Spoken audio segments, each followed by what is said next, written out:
Olá! Vamos falar de um julgado que está no informativo 818 do STJ, que fala sobre direito ambiental, mais especificamente sobre desapropriação e a responsabilidade pelo dano ambiental causado ao imóvel desapropriado.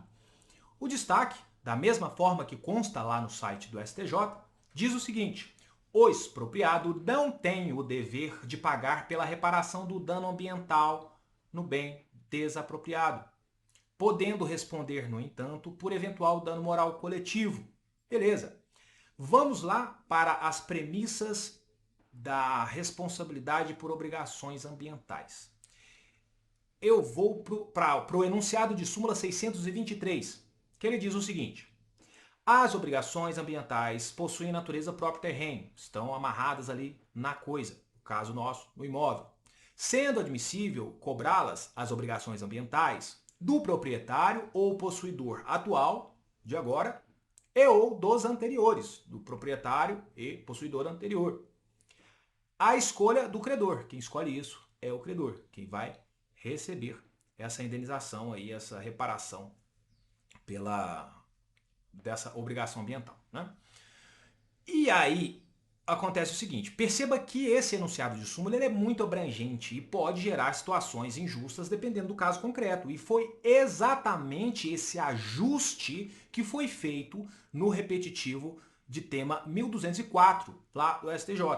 Ele parte da premissa da súmula 623, só que ele coloca uma ressalva ali para ficar mais justa a situação. Perceba a tese lá. Ó, as obrigações ambientais possuem natureza própria terreno. Nada de novo. Sendo possível exigi-las à escolha do credor, do proprietário ou possuidor atual, de qualquer dos anteriores ou de ambos, ficando isento, e aqui que vem a distinção, olha, ficando isento de responsabilidade o alienante cujo direito real tenha cessado antes da causação do dano. Ou seja, o dano aconteceu quando aquele sujeito não tinha mais direito real sobre o imóvel. E aí, nesse caso, o STJ entendeu que seria injusto poder responsabilizá-lo, a não ser que ele tenha concorrido de forma direta ou indireta para essa causação de dano, ainda que ela tenha sido posterior à alienação do direito real dele, certo? Então, beleza. Só que o representativo de controvérsia que gerou essa tese firmada aqui, ele veio de uma aquisição derivada da propriedade, uma transferência voluntária. E não é a mesma coisa de desapropriação, que a desapropriação é uma forma de aquisição originária da propriedade que possui regramento distinto, contornos próprios, legislação específica, certo?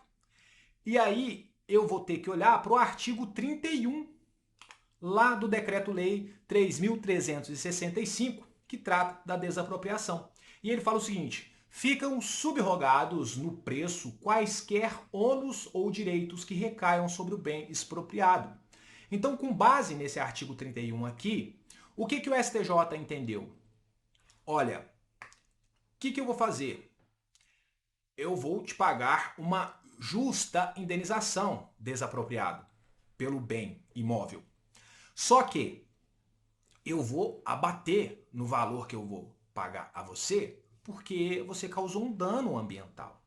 Então eu já vou indenizar um valor abaixo do que inicialmente eu iria pagar, justamente para respeitar esse artigo 31. Ficam subrogados no preço quaisquer ônus ou direitos que recaiam sobre o bem expropriado.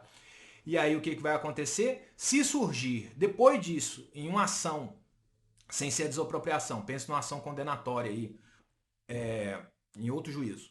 Aí vem uma outra ação condenando ele a reparar o dano ambiental. Isso é bis in idem e está constando expressamente lá no corpo do julgado, do informativo, que ele diz o seguinte: olha, a condenação superveniente, né, depois dessa desapropriação, que já descontou na justa indenização um certo valor para compensar aquele dano ambiental causado.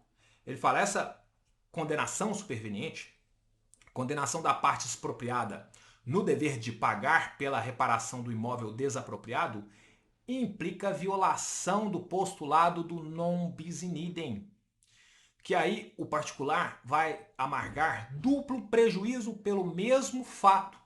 Ele percebe uma indenização já descontada em razão do passivo ambiental e ainda tem que pagar esse passivo novamente numa ação civil pública, que foi o que aconteceu no caso, que gerou o informativo, uma ação civil pública condenando ele depois a pagar pelo dano ambiental.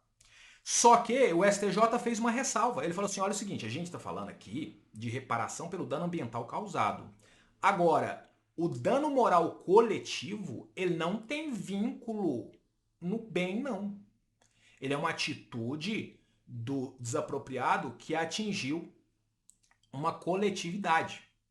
E aí vem o final do informativo constando expressamente o seguinte: por outro lado, é possível reconhecer a legitimidade passiva do particular em relação ao dever, ao menos em tese, de reparar o suposto dano moral coletivo.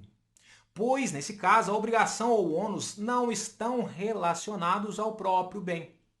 O dano moral nessa modalidade é experimentado pela coletividade em caráter difuso, de modo que o dever de indenizar é completamente independente do destino do imóvel expropriado. E aqui é feita as distinções e devidos apontamentos sobre a responsabilidade por obrigações ambientais na desapropriação e na alienação voluntária de um bem imóvel, que são coisas diferentes, beleza? Espero que tenha ficado um pouco mais claro as nuances aqui desse julgado e vejo vocês em um próximo vídeo. Muito obrigado pela paciência e pelo seu tempo. Fiquem com Deus. Até a próxima.